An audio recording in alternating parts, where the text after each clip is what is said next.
Hi everyone, today we're going to be making this beautiful and delicious 1930s banana nut cake.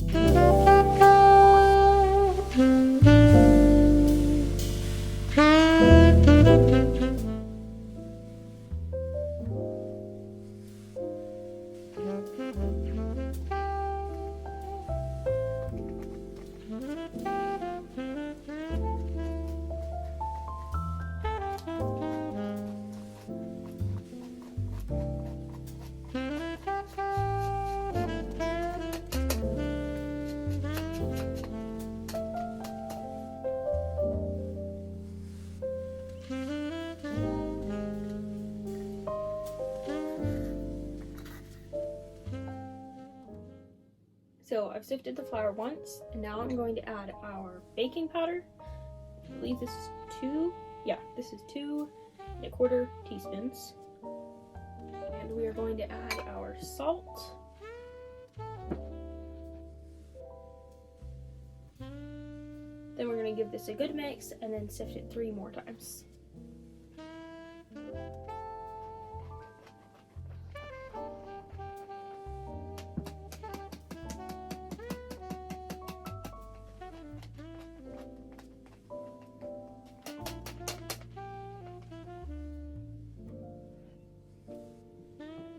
Alright, so now we are going to cream our butter. We have a 1/2 cup of butter.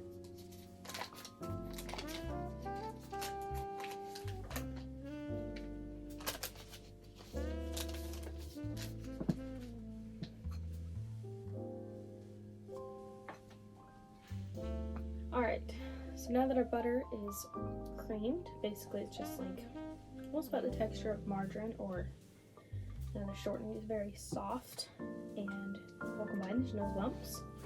I'm going to start slowly adding my sugar. Again, I'm using brown sugar just this time. You can just use regular. I'm just using brown because I happen to be out of just regular sugar. And I got distracted and started adding a lot of sugar. So I'll just start off the side so I can incorporate it more slowly instead of mixing the whole bowl at once. And then we're going to cream this lightly. You could use a stand mixer as well. It would definitely be a lot faster, but I like to kind of stick to closer to what they would have used. Obviously, they didn't really have rubber spatulas, but I like that one enough. I'm holding on to that. But I like to make it by hand, more like the recipe originally would have been made. They did have some beaters and mixers, but I prefer either a full-on regular modern mixer or just a regular spoon, unless I'm whipping egg whites. So adding the sugar slowly, and every time I add more, make sure it's just nice and creamed, really smooth, without a lot of obvious granules.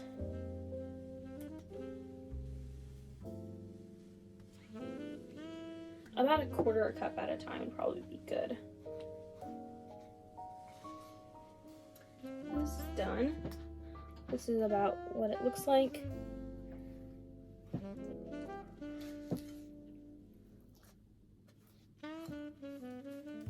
It's really creamy and a lot lighter. Okay, now I'm going to add the eggs. We have 2 eggs.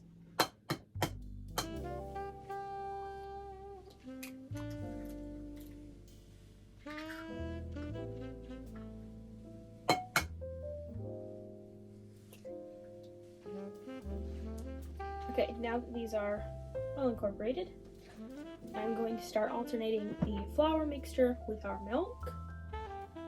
Start with a little bit of flour.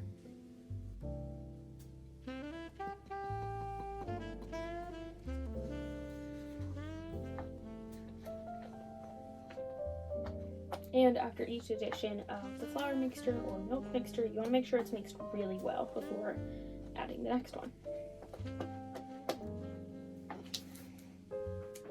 So now it looks like this.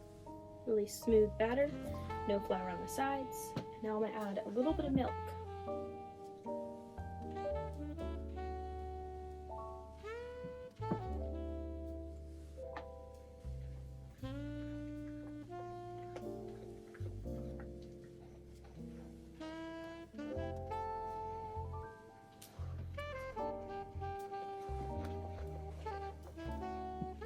now I'm going to add the vanilla. And then when this is mixed up, we're going to bake in 2 9-inch round cake pans. So another tip for greasing pans is, if you're like us and don't use a nonstick spray, save the butter wrapper, put a little bit of butter on it if there's not quite enough left over, then use that to grease your pans. Then you don't have oily hands.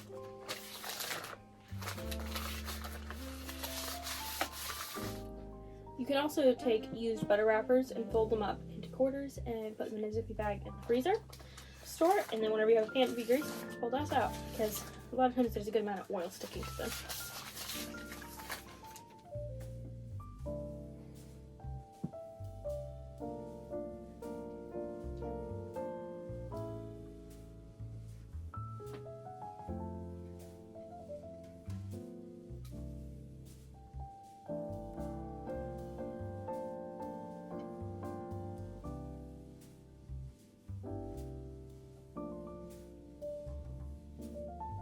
Alright, now these both will go in the oven for about 25 minutes at 375 degrees.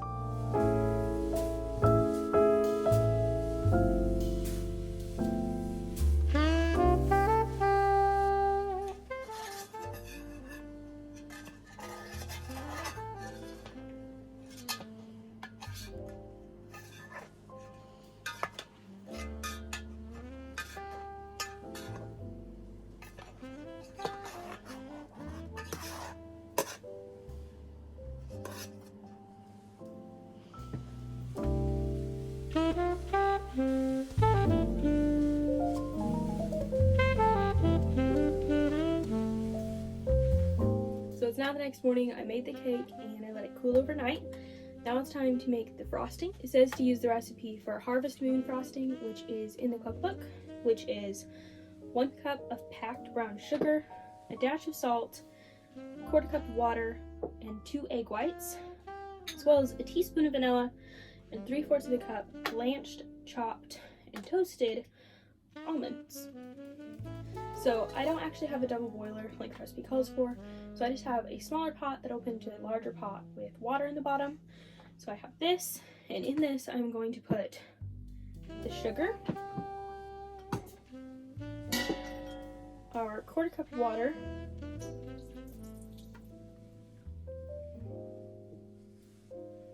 dash of salt,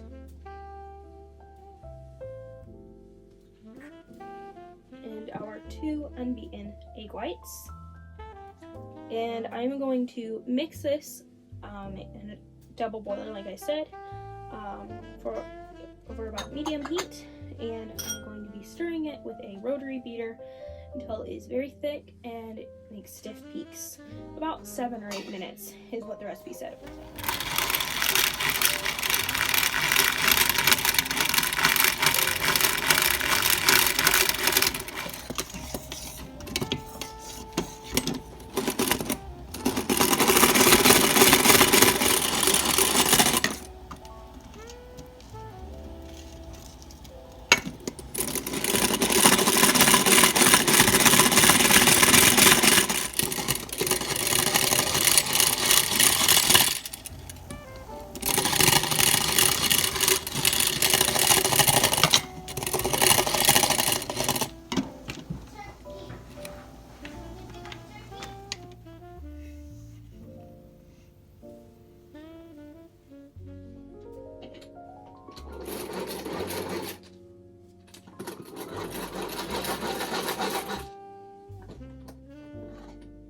Okay, so this is ready.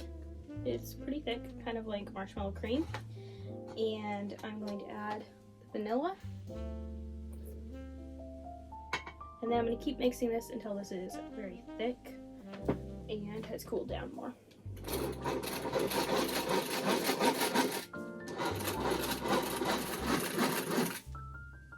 One thing I did want to mention though is you want to keep it at length in between a simmer and a low boil, because if your water is boiling too rapidly, then it will splash out and you might get burned like I did. This looks really good though.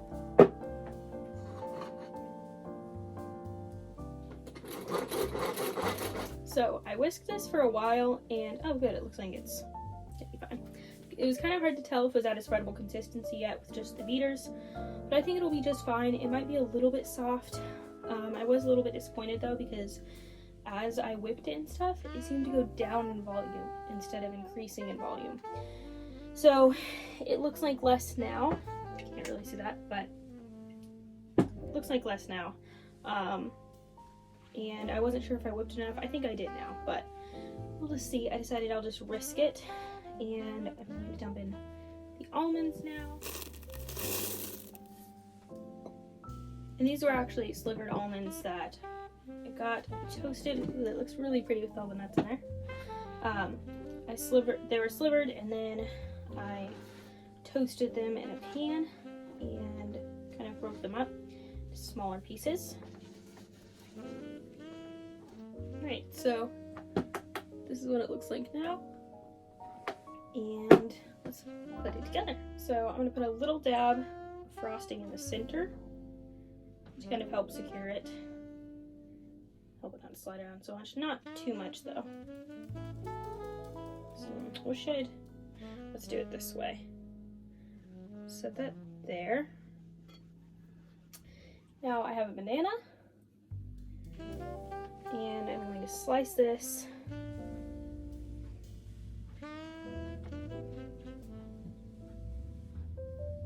So I would have thought they would have you put the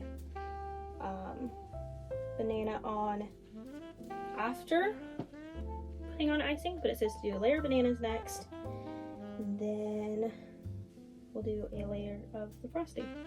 Okay, so I thought maybe one banana would be enough. It's not. I'm going to go get another one.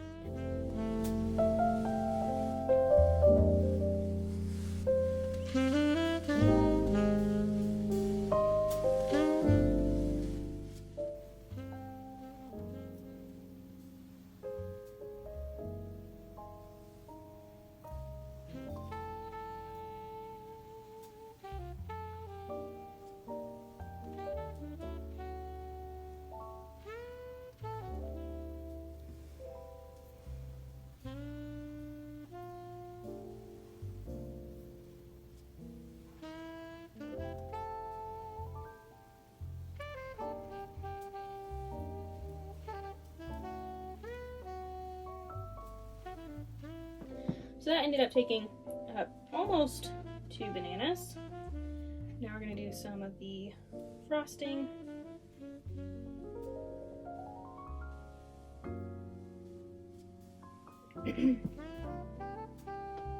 So actually the bananas don't slide around too much, at least right now they haven't.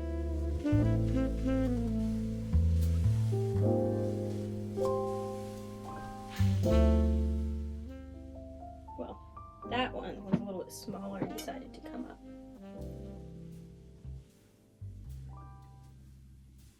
And I'm just doing a thinner layer of icing because I want to make sure that this goes far enough. And a lot of times the vintage recipes for frosting and icings don't make as much as we may be used to putting on a cake. That one flipped. The ones on the edges seem to want to move more than the rest, which makes sense, I guess. I've always wanted to make a banana nut cake. I've seen them mentioned a lot, and for some reason it seems to be, in a lot of the older books, it was a lot of people's favorite kind of cake. So I've always wanted to try one, and I never have. So I'm excited. And this cake batter reminded me of vanilla wafers last night when it was done cooking. It smelled so yummy. I think partly why it reminded me of vanilla wafers because it is vanilla, but also I had vanilla wafers on my mind because, and this one I'm going to flip this way. I had vanilla wafers on my mind because we like to make, so cool, banana pudding, or we used to make, we haven't made it in a long time, but banana pudding with vanilla wafers, and we'd layer that, put it in the fridge. It was really good. Alright, I'm excited because the last 2 cakes I've made have been a little bit shorter, and because of the bananas on this one, it made it just a little bit taller, and I'm really excited about that.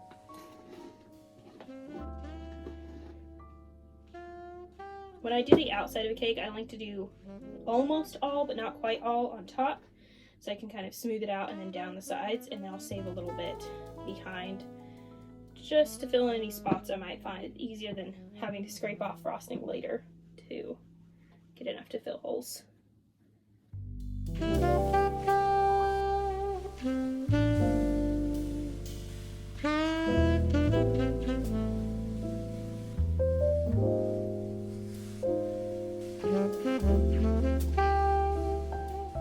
So this frosting is actually working a lot better than I expected.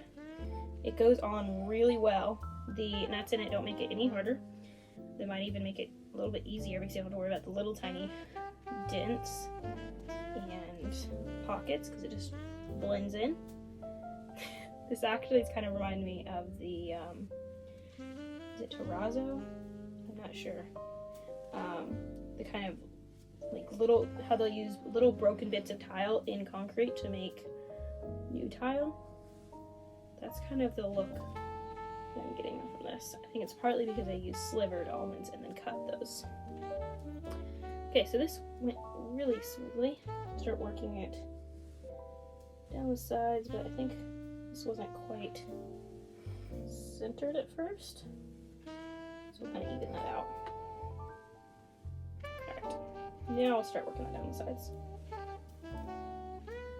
This is the part I'm a little bit worried about because the gaps from the bananas, I wasn't sure if this was going to stick very well. If it would be too thin.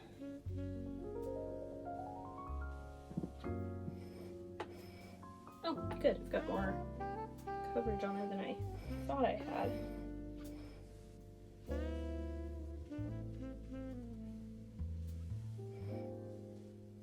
This looks really cool, and it kind of reminds me of a, like maybe like an Oreo cream cake. Not that it looks like that. I think it's just because there's so many like intentional crumbs almost in the icing. So there's lots of little darker spots, and it reminds me of like a cookies and cream cake or something. It also feels a little bit strange to have purposeful things in the frosting. Typically people are trying to keep it as clear as possible. They don't like to put much in their icing. Oh good, I've got a lot more left here than I thought. Put that on top for now. It's a good placeholder.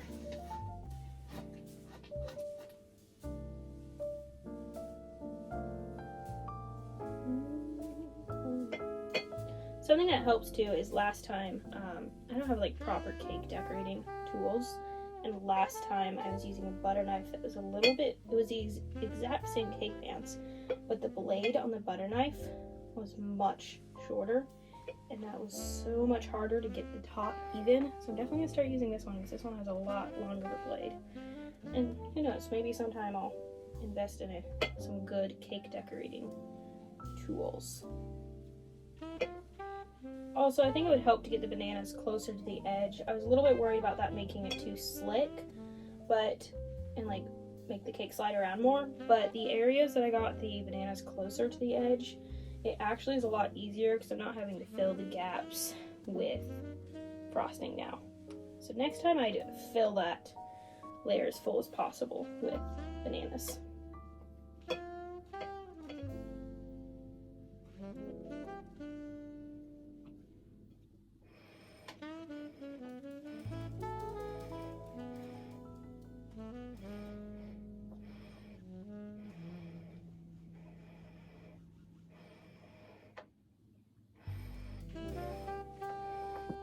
Alright, I think it's good. I don't know what it is about this frosting, but somehow it was a lot easier to get down close to the edge of the cake stand and getting the cake covered without getting all of the cake stand. I don't know if it's because of the knife I'm using or the frosting or what. It was just easier this time. Alright, now for the topping, I saved 3 of the slices of banana, and I toasted some of the almond slivers, and I left them whole, and I picked out all of the ones that were more perfect. Like the coloring was just right, and the shape, they weren't broken. We use those to decorate the top. So I'm going to make like a wreath pattern with these, trying to pick similarly sized ones and place them like that all around the outside of this. Broke a corner off that one on accident. So just like that. I'm not being too picky with the sizing, just making sure that they're similarly sized, not too crazy different. This is really fun though, just laying these out.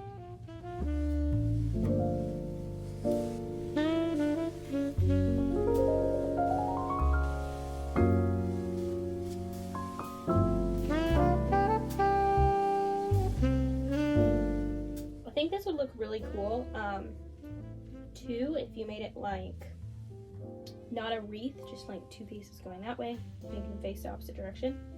You can even put one like that to make it look more like a leaf. I have to do that next time. This time I want a wreath. So just like that.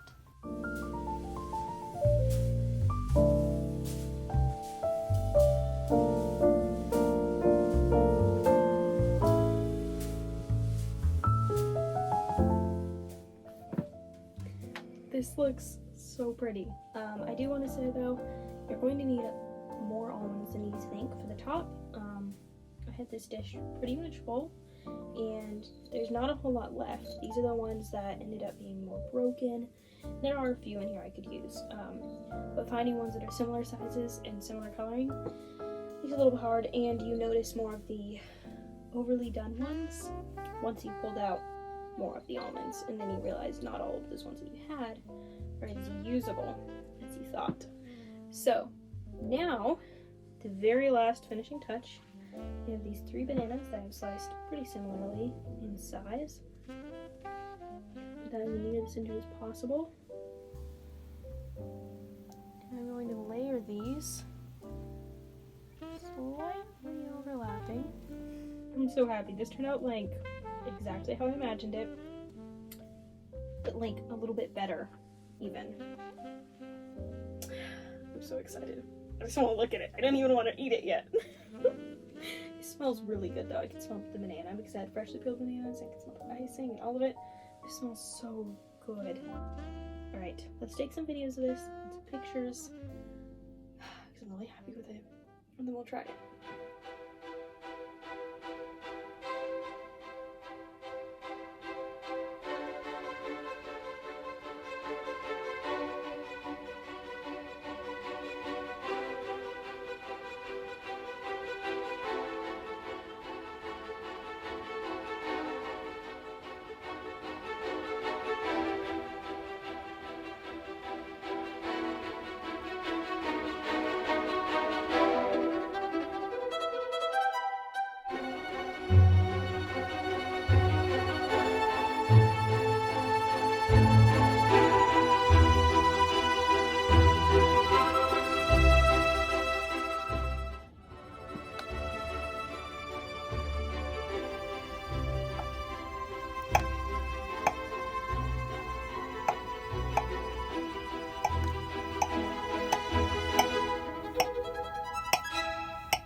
I made me a cup of tea. This is a orange spice black tea. It's the only one I really had, so I thought a black tea would be nice with this. And it cut so well. It's holding its shape super well. The bananas kind of softened a little bit and they look really yummy. I'm so excited to try this. It looks and smells amazing. So I will say this did cut a bit easier than some of the other cakes I have made. None of them really been hard, but some of them were, like the orange cake was a little bit heavier of a cake. And then on my, I believe this is the chocolate one, I accidentally got one side a little bit crunchy, and that just happened to be, like, it got a bit more cooked on one side of the pan than the other. And that just so happened to be the side that I cut my slice out of, so it was a little bit harder. But this one is perfect, and I'm going to try it. I'm so excited. Oops. Came out a little bit. It looks really yummy.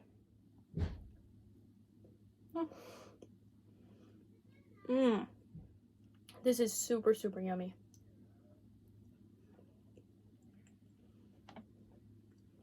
This reminds me a lot of a banana pudding. We would layer like vanilla pudding, bananas, and vanilla wafers and make lots of layers. Put that in the fridge. I can't remember if we used to do Cool Whip or not. I think we did it sometimes, but not always. But anyways, that was really good, but it did taste a little bit artificial.